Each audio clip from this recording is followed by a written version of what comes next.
Manga chapter 680 is out. Now this is my review for the chapter. Now I did do a live reaction to the chapter, however, after I finished my live reaction I put this out yesterday, and we got the huge bombshell that Bleach is nearing its end pretty soon, and the events that take place in this chapter make me feel a little bit confused because, well, first off, we start off the chapter with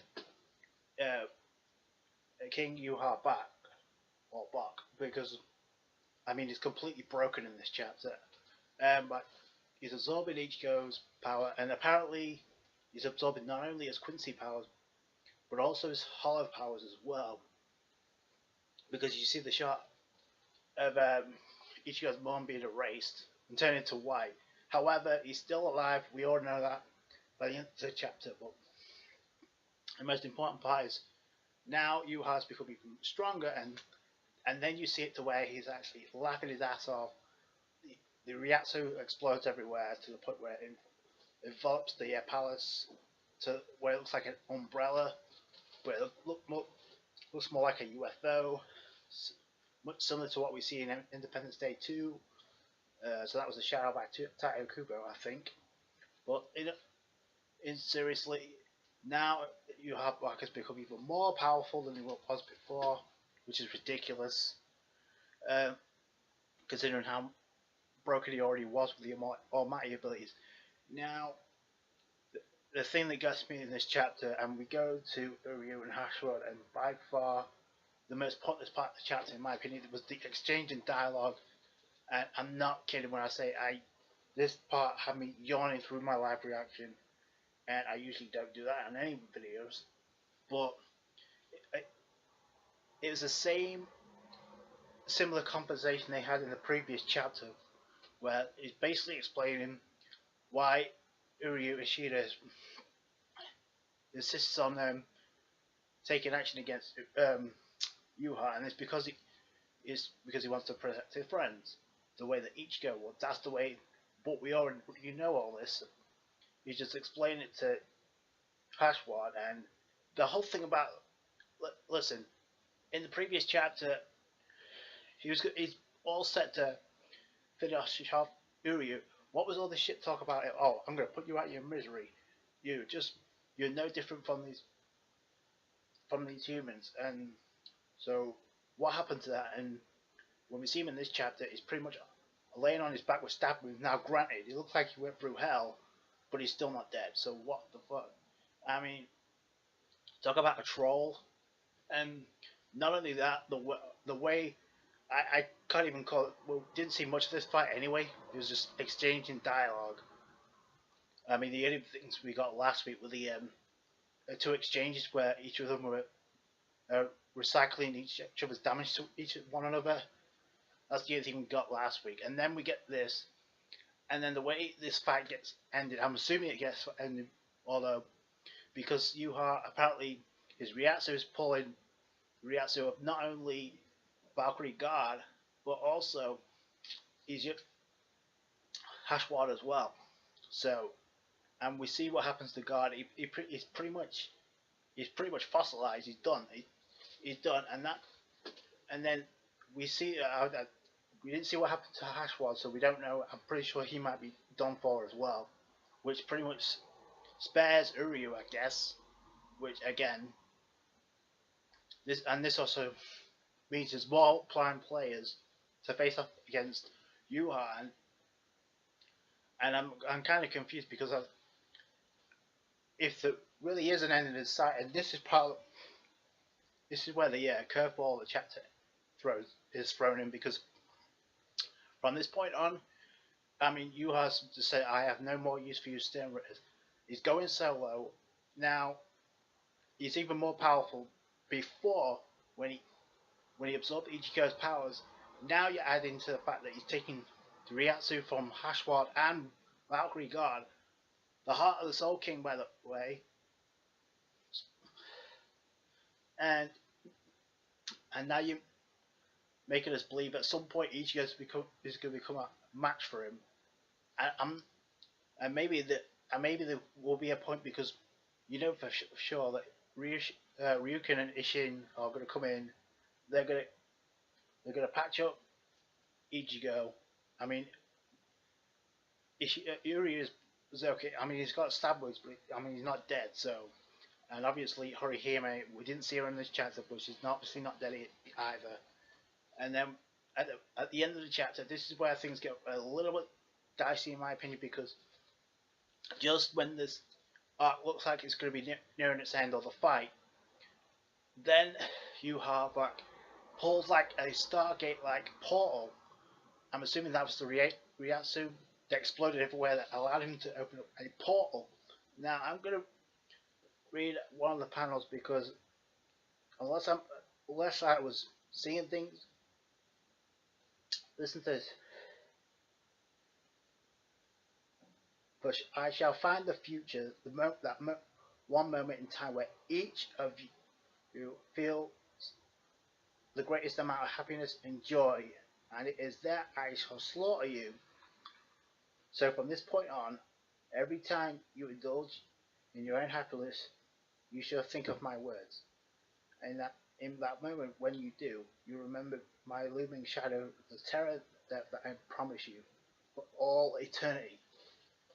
Now, I'm not going to say it's concrete, but it looks like to me you have the broken up ability to travel either beyond dimensions or into different time and space, because that's what I shall find the future, the moment where each of you now you already has the ability to see and predict and alter the future, but can you really bench cross against dimensions and time and space? That is broken already. And now you add into the fact that he's even more powerful than he was. He is running on some Madara Uchiha type shit. And I'm not even sure that's putting it mildly, because at least Madara, even though people weren't happy about that, is kind of pushed to the side. But I don't see Yuha Brat getting pushed to the side. So how do you get it to where Ichigo can fight this guy? Which, unless, and it looks like, because Uryu is still in the game as well, so he might join the fight as well, and it could be Uryu and Ichigo down the end. But I mean, come on, unless they seal him up in some way, this is a dangerous. And I don't even think the term broken does it do justice anymore, because it looks like he's untouchable. He was in before he had the almighty abilities. Now you added to his blood, the powers from Ichigo, even though he still has his Shinigami powers, which is kind of important, I guess, because, and I still think Orihime could be a factor in if she gets patched up. If she could be the one to restore Ichigo's Sanpaku. I'm not too sure. We'll have to see where Kubo heads with that. But I mean, it's interesting now, because if he goes through, and we do see Renji and Ruki at the end, and they basically just stood still while this guy just, I'm guessing, just leapfrogs through time and space. Now, my question is, he's probably going to go to the world of the living, but in a different time. That's what it looks like. I'm not too sure how this is going to work out, given the fact that Tati Kubo's already confirmed and to Bleach is fast approaching. But the way, I mean, it's going to be one bumpy ride to find out how this is going to end up. But before I wrap up this review, I'm going to do something I did with my One Piece review, because I'm really curious as to what other people in the Bleach community think about this. I'm going to read some of the comments on Kiss Manga, and interesting thing. Don't tell me Kubo will keep going till the end 500, which is possible. It's possible, and that's another thing as well. We never found out how many chapters we have left. They just said that the manga is ending soon. I don't get it. He's ended it on 700. Do you mean chapter 700? The end 700? That's possible as well.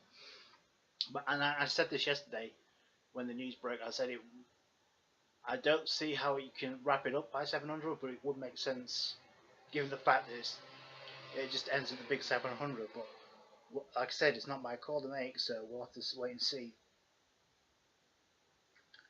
Though Kuba read his comment and decided it's not good enough. He needs to be over 8,000, 9,000 for the West. So it's over 9,000, but it's more than that now, boys. Come on. You may be ending it in 700, just like Naruto. Yep. Well, I said this as well, and there's some similarities between the way Naruto ended. Although that was, I mean, it wasn't as long to get there as it is perhaps where we're going to in Bleach, because I mean we don't know where we're heading in the story. We kind of know where we're heading in Naruto, because by that time I think wasn't the final fight already happened between Sasuke and Naruto. But with this, we don't know. It could be 10 chapters, it could be 15 chapters, it could be 20 chapters. I'm going to read one more and that's going to be it. After the end 500, next is the new beginning. 001. You know the drill. So yeah, just when you think the end is here, it's the beginning. So yeah, I think you get this. A lot of people feel trolled. I'm not gonna lie, I do think that as well. But oh my gosh, talk about again the broken motherfucker known as King Yuharbach, and I'm gonna refer to that now because no, I don't even think. And what the fuck? What is Aizen doing? What What is Ishin doing? What is Ryuken doing? Why the fuck weren't they there? There's so many loose ends in all this, and now with Guard Valkyrie out in the picture, you have Byakuya and you have Hizugaya pretty much free to do whatever they want. It could be a case where Ichigo gets that bullshit Nakama power up from each of the 13 captains, and then he goes off to fight Yuha. No matter how you slice it, it's not going to sit well with it. Nobody's going to believe that, given the way that Yuha's been portrayed for this entire fight. I mean, the one thing you can say that Ichigo did that was impressive was combine his Grand Raid Saro with his Getsuga Tensho, but now half that part is gone because he just lost his holification powers plus his Quincy powers, so that takes a lot out of his arsenal as well. So I think we can look forward to Getsuga Tensho for the rest, but I hope not. I hope Kuro pulls the rabbit out of the hat in the next chapter, but we'll have to wait and see. But let me know what you guys think down below. What do you think about the I have to say, it felt trollish to me. I don't know what it felt like to you, given the fact we have the ending confirmed, but we have no idea how many chapters we have left. So that's going to be the most interesting thing. But that's going to do it for this review. Like it if you did. Appreciate it. Comment, rate, subscribe. Catch you guys on the next one.